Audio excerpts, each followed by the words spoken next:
All right, so it's going to be on social media lessons from Bitcoiners and what treasury companies can learn, what the Bitcoin industry can learn from social media and social media influencers, of which none of them are.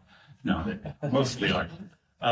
Bitcoiners learned something before the institutions did, which is that distribution is power. Bitcoin social media is not just marketing. It's about education. It's about the reputation of your company. It's about deal flow. It's about investor relations. It's recruiting people by the image you have on social media. And it's about defending your narrative as well, that you need to do that on social media. But the danger is just as real. Social media can reward hype and tribalism and overstatement and short-term price obsession. It's got this weird, screwy set of incentives that institutions aren't used to. So the question today is quite simple. What can Bitcoin treasury companies learn from Bitcoiners about building trust online without becoming noisy, reckless, or even, God forbid, cringe? Before we start, how many people check X once a day? Raise their hands. Okay. And LinkedIn? Less. TikTok? And pretty much all hands up, True Social, right? No True Social in this crowd. That's unusual. No, it's not. Okay. Fernando, you built the Bitcoin Libertarian as an independent media brand, Global's Perspective, Spanish language reach, and now English language reaches as well. Daily solo content production, some hard-earned lessons from platform risk and censorship. We've been shut down a few times. Let me start with you. What do Bitcoiners understand about media that companies still completely miss? That's a good question. The Bitcoiners understand about media with the... No, what do Bitcoiners understand about media and social media that the institutions and companies haven't figured out? Yeah, I think that from social media, what we learn is the power of creating communities, the power of the voice, of being in contact with your audience. I see many people here that they see my show. So I think that social media, I don't want to say influencers, but we can connect with the companies, with the especially straight with the people. We build trust, people trust us, people follow us, and we can send the people the message that companies want to send. So Fernando gives us that independent creator view, moving fast, taking risks, own your audience, don't trust the platform. Jordan's built more of a community over the years and kind of an education machine. First question for you, who goes farther in the World Cup, Scotland or Argentina? Wrong answer. No. You know what I would say. We're looking for a Scotland-Argentina final. Scotland-England final would be great. Okay, that's my last World Cup. The Bitcoin Collective, Bitcoin Business Network are built around education and community, bringing business owners into Bitcoin without drowning them in the jargon, the stuff that we even get cringy about ourselves. How do you talk about Bitcoin online without sounding like a cult or a trader or even like a techie? I don't talk about Bitcoin. That's you don't start a Bitcoin. And this is how we talk to businesses as well offline, is you start with the problem that they've got. And what Joe was talking about, the debasement. So you talk about the problems that they have, make them, or people online see what that problem is. And then Bitcoin becomes a lot more obvious. Rather than at the start of my Bitcoin journey, I was preaching Bitcoin, and as everyone does at the start, you just want to tell the world what this thing is. And then I soon realized this was not the best way of doing it. And I think Henry said you got labeled a little bit crazy and all of this. So it's more down the route of, okay, what's the problem? So you'll see all my posts online now. A lot of them don't even mention Bitcoin. It's highlighting what that problem is in different ways, different angles of doing that. And then you will then see I'll do 1, maybe 2 posts a week around Bitcoin. So it's balancing the problem with what I believe is the solution and what I believe people need to get to. But you can't just throw it at them. It doesn't work. Yeah, so translating Bitcoin for the business audience. Tim, you've been more at the confluence of Bitcoin and capital markets, right? And where that all collides in Bitcoin treasury companies. You built your personal brand, your media platform around these Bitcoin treasury companies before it became, mainstream capital markets story. And your interviews have become part of the information layer for executives, investors, analysts. You get approached by people on the streets everywhere you go. In the Bitcoin treasury world, is social media now part of investor relations? Yeah, I think I'm reminded of your first question. The word that came to mind was authenticity. The traditional media, they may mean well, they may be authentic, but it doesn't come across in that way. I think the independent media is really the only outlet shining a light on these new iterations of technology. Bitcoin's a technology. How much real education can you get from a 30-second or even a 6 or 9 minute spot with Saylor or Fong or Matt on CNBC?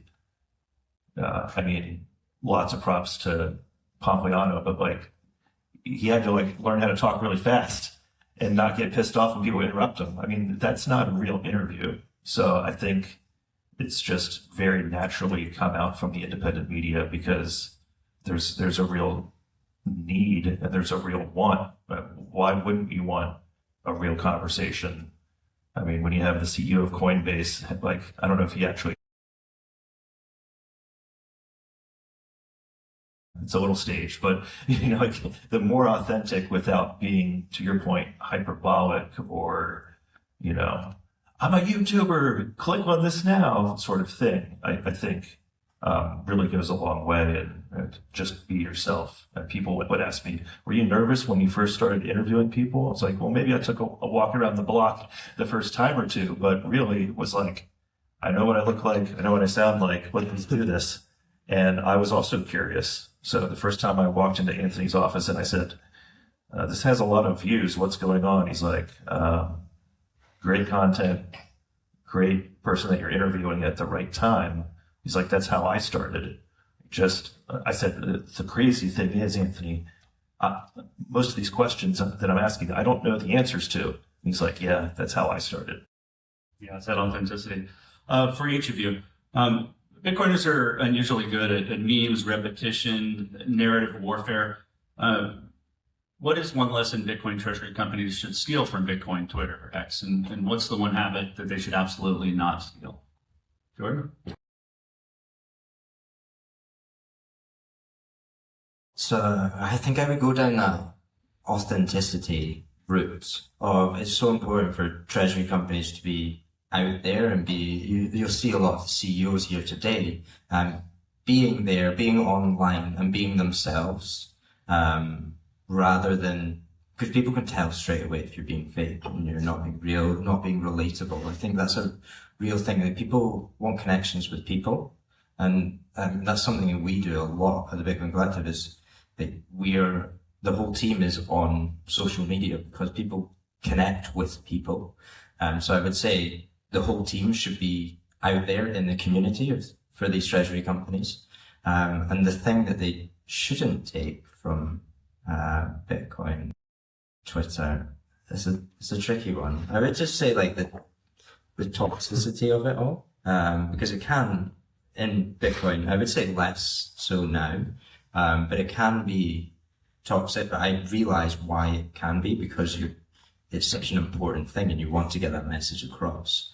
But there's tactics to doing a strategy to communicating Bitcoin or Bitcoin treasuries to other people. Being cocky and snarky, but not arrogant, right? Do you guys want to add anything to that, or what they should do? Yeah, I want to add the authenticity, because I think that with social media especially in Twitter, you can send a straight message, even if there are good news or there are bad news, people take it good. The reaction of the people is good. So if you're authentic and you send a straight message, your audience will like it. And on the other side, what shouldn't do pick from the Bitcoin Twitter or whatever is all this hype that usually these accounts that try to engage that probably, oh, Bitcoin is going to 100K and they put a picture of Sailor and the logo of Bitcoin, all this stuff. I think it's like misleading for the people.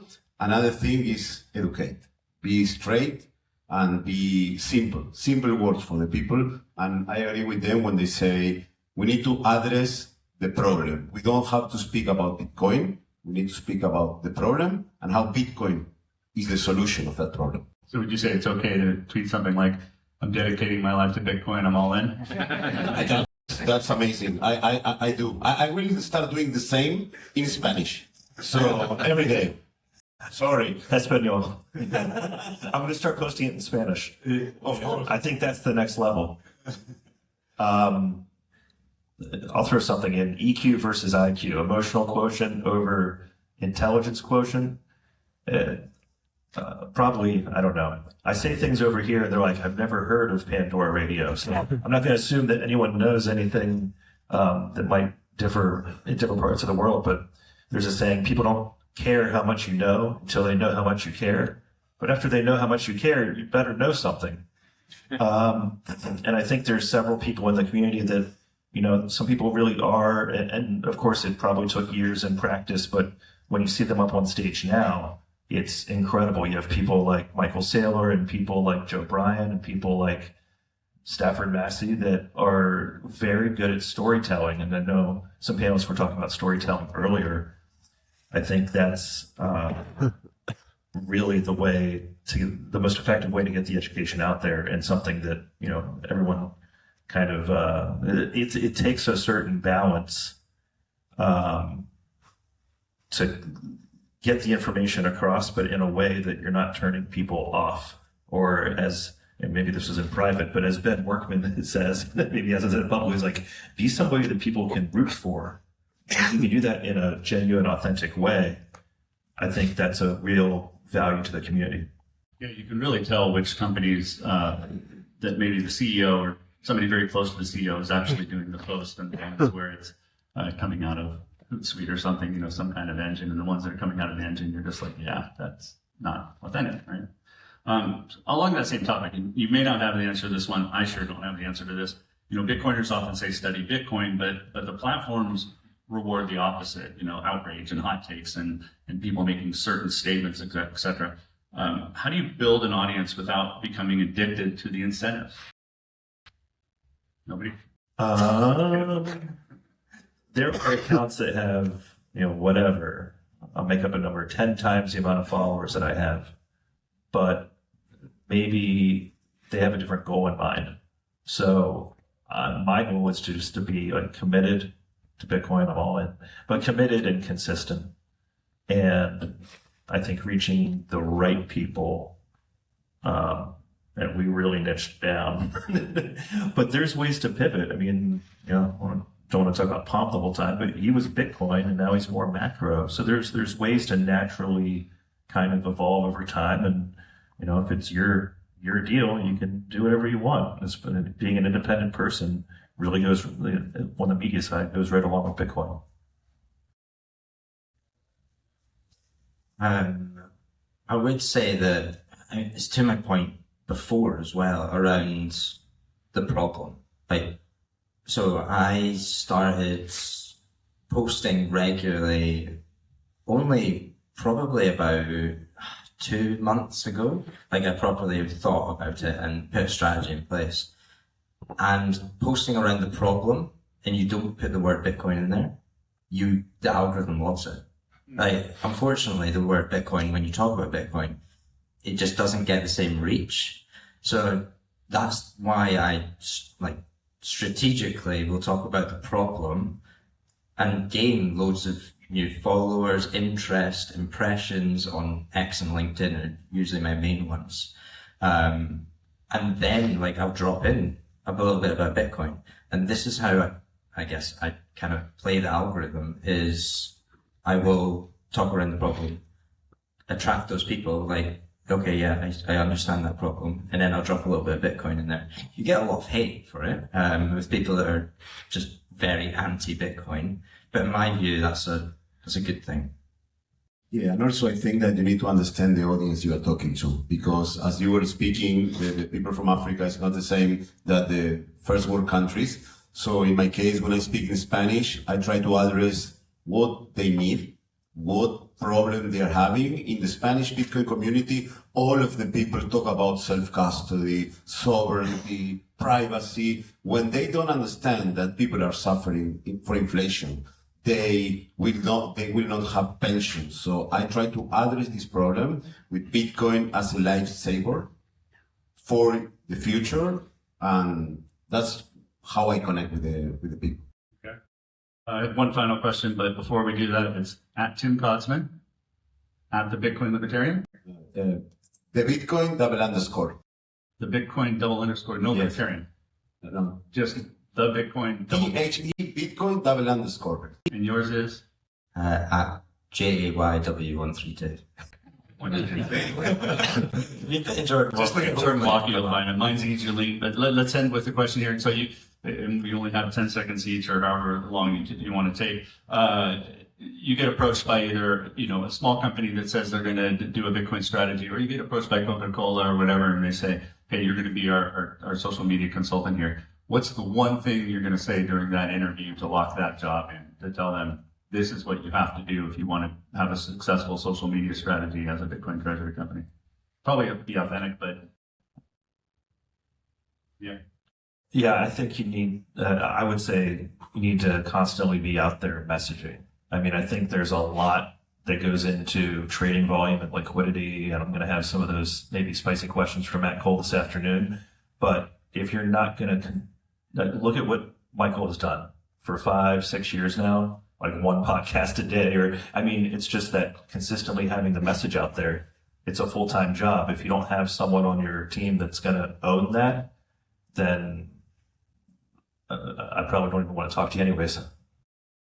I would just say, firstly, make sure the internal education is up to scratch. And then I'd highlight this storytelling. It's so important. You can scream and shout about it all you want, but it's how you communicate that message is so important.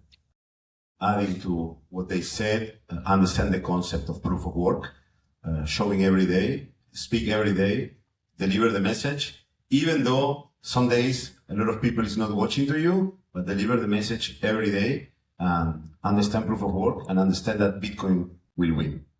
Wonderful. Thank you very much, gentlemen. Thank you.